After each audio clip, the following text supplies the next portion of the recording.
Parashat Ha'azinu. Ha'azinu ha'shamayim va'adabera v'tishma ha'aretz imrefi. Ya'arof kammatar l'ekritizal katal imrati kis'irim aledeshe v'chervizim ale esef. Prêtez l'oreille aux cieux et je parlerai, et que la terre écoute les paroles de ma bouche, que mon enseignement ruisselle comme la pluie, et que mon discours coule comme la rosée. Voilà un cantique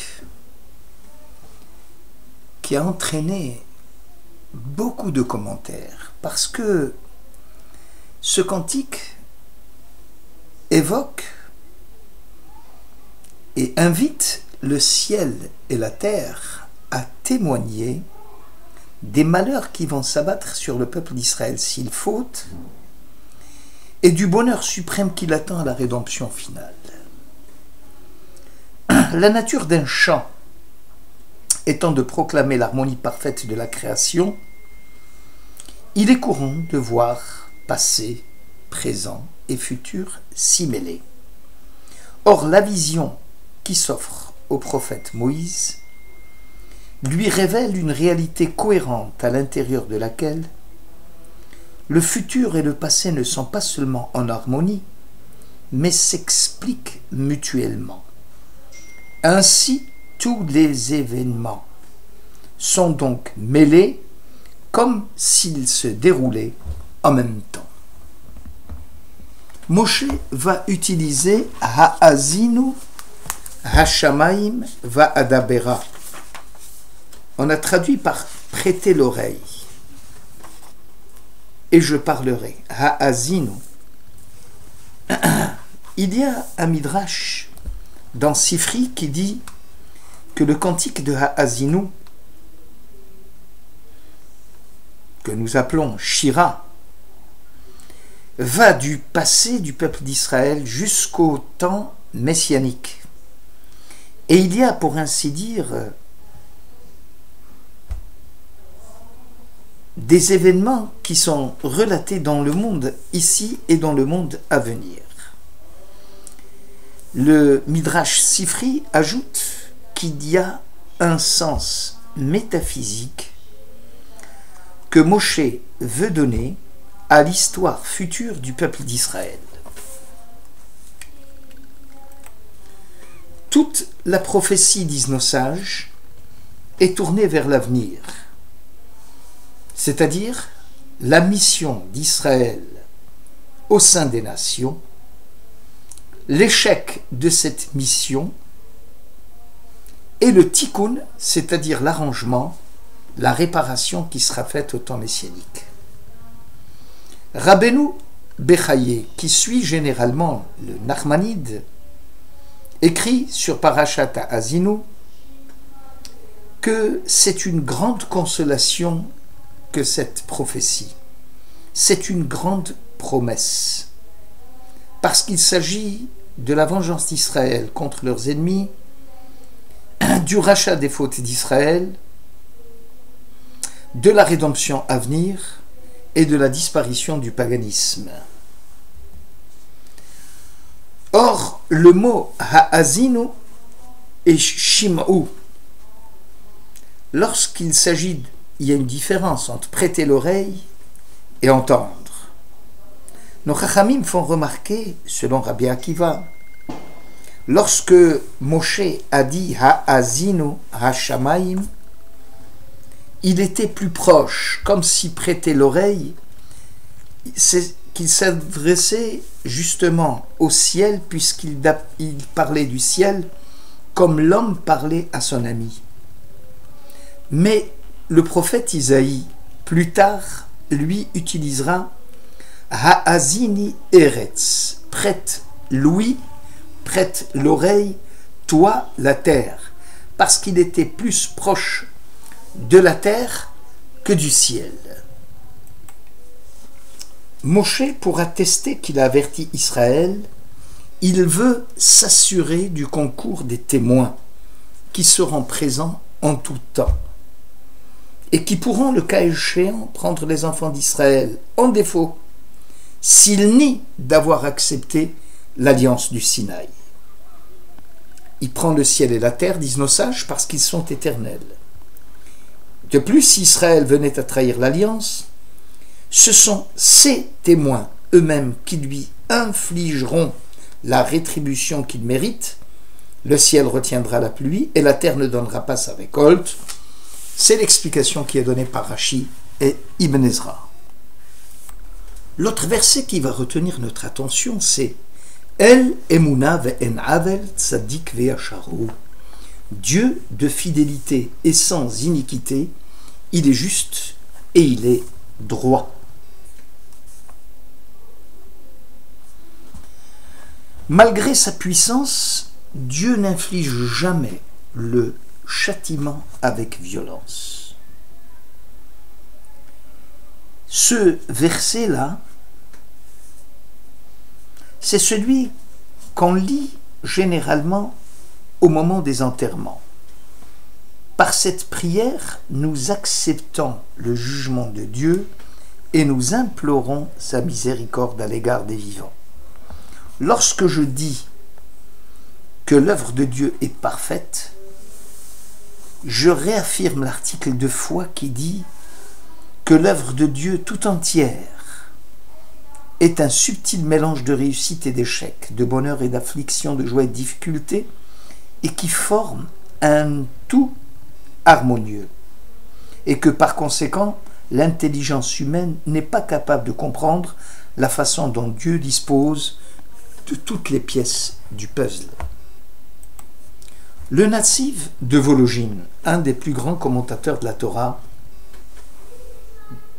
contemporain, 19e siècle, il écrit « L'œuvre de Dieu est parfaite, dit-il. Ceci concernant la destruction des deux temples. La destruction du premier temple, dit le Talmud, a eu lieu à cause du paganisme, à cause du meurtre et à cause de l'inceste. La destruction du second temple était due à la haine gratuite, alors qu'il s'était occupé de l'étude de la Torah, du culte de Dieu, mais il y avait énormément, à travers la haine gratuite, il y avait énormément de meurtres au nom du ciel. Par exemple, dit-il, quelqu'un qui transgressait une loi parce qu'il était sadducéen, vous savez qu'à l'époque il y avait deux catégories, il y avait les sadducéens et les pharisiens.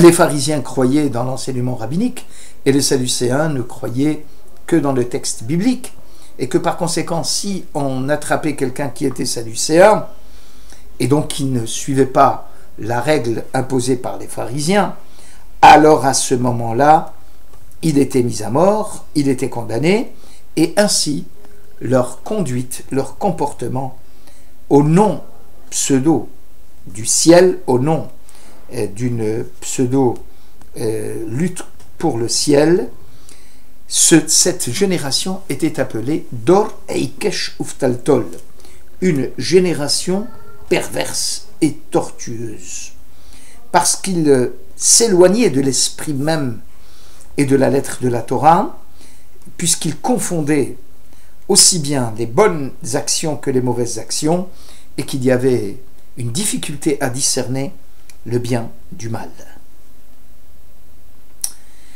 Et il dit à Hachem Tigmeluzot, est-ce que à Hachem que vous vous rendez cela, ô peuple vil et sans sagesse?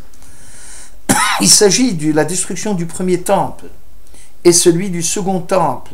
Il les appelle Am Naval, un peuple vil, Velo Chacham et non sage. Parce qu'en réalité, ils pensaient bien faire, puisqu'ils vengeaient, entre guillemets, Dieu comme si Dieu avait besoin de quelqu'un pour le venger. Et ceci a été dit même pour les gens qui étaient versés dans l'étude de la Torah, mais qui commettaient des meurtres au nom du ciel.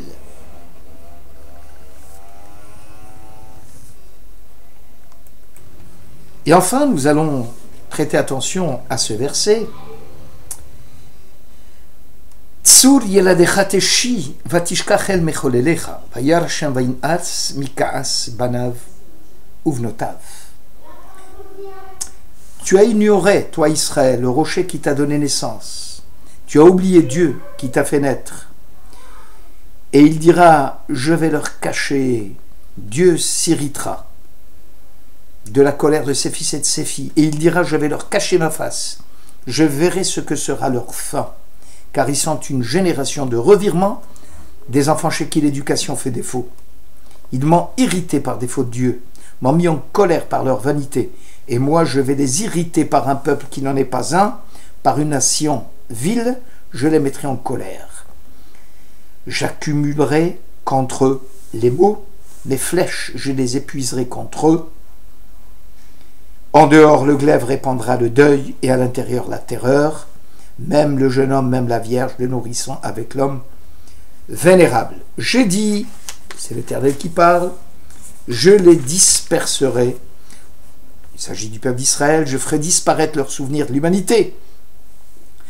Si ce n'était que la colère de l'ennemi s'était accumulée, de peur que leurs oppresseurs ne se leurrent, de peur qu'ils disent, c'est notre main qui s'est élevée triomphante, et ce n'est pas Hachem qui a accompli tout cela. Quelle actualité! Il s'agit bien évidemment d'une allusion aux différents exils du royaume de David, de Juda, de Benjamin, dont les descendants aujourd'hui forment la quasi-totalité des fils d'Israël. Les enfants d'Israël sont devenus une minorité presque insignifiante, indigne de constituer une nation. Mais Dieu ne permettra pas que son saint nom soit profané, et surtout ne permettra pas à son peuple de disparaître. La Torah ne veut pas dire, dit le Ramban, que Dieu ait besoin de sauver son prestige, car tous les peuples ne sont que néants devant lui. Dieu a créé l'homme pour qu'il reconnaisse son Créateur et le loue.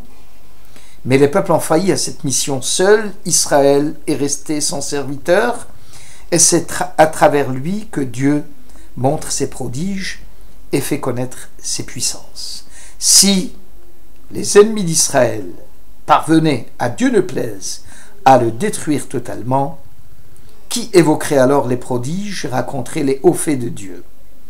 En découvrant les vestiges du passé d'Israël, les historiens vont dire que ce peuple s'est éteint de façon naturelle.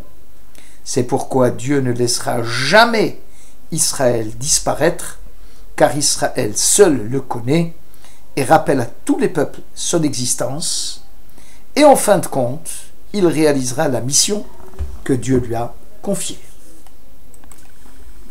Ici, bien sûr, nous retrouvons les conditions de la rédemption. Comme dit le Talmud, est-ce que c'est par la grâce ou par le mérite?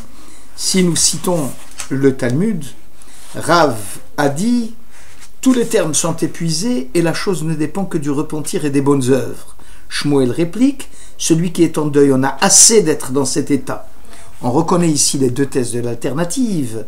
Toutes les conditions objectives pour la venue du Messie sont réunies et son avènement ne dépend plus que du mérite. S'il est vrai que toutes les époques ne sont pas favorables pour la rédemption, s'il est indubitable que des conditions extérieures doivent d'abord être données pour permettre à l'histoire de parvenir à son achèvement, Rav estime que tous les termes sont désormais épuisés et que la situation en tant qu'elle ne dépend que de l'ordre des choses et les murs. Rien n'empêche plus l'action humaine d'être efficace pour parvenir à réaliser les temps messianiques. Alors que pour Shmuel, au contraire, l'apparition du Messie ne peut être la conséquence de la bonne volonté, celle-ci étant elle-même inefficace par suite de l'aliénation qu'elle subit. Est-ce que nous n'avons pas, nous les Juifs d'aujourd'hui, constaté la déchirure profonde qui blesse un monde livré au désordre? Et c'est justement le deuil dont parle Shmuel ne peut être qu'un état provisoire qui doit céder la place à un équilibre normal. Celui qui est en deuil en a assez d'être dans cet état et l'ordre des choses doit retrouver un cours normal. C'est donc Dieu lui-même, selon Shmuel, qui supprimera la possibilité de la source de toutes les aliénations et amènera la délivrance finale. Donc ce texte talmudique poursuit en reconnaissant dans la discussion que nous venons de relater la reprise d'une controverse qui opposait déjà Rav et Shmuel. Selon Rabbi Eliezer, si Israël se livre au repentir, il sera délivré. Sinon, il ne sera pas délivré. Selon Rabbi Yoshua, s'ils ne se repentent pas, ils ne seront pas délivrés. Mais Dieu leur oppose un roi dont les décrets sont aussi sévères que ceux de Haman. Alors Israël se repentira et reviendra de meilleurs sentiments. Voilà donc la grande discussion des conditions de la rédemption à venir, qui sera reprise par le Maharal de Prague, et qui dit que la prise de conscience de l'inachèvement de notre univers est le point de départ de toute la réflexion sur le sens du devenir de l'humain et de la nation juive en particulier. Merci de votre écoute.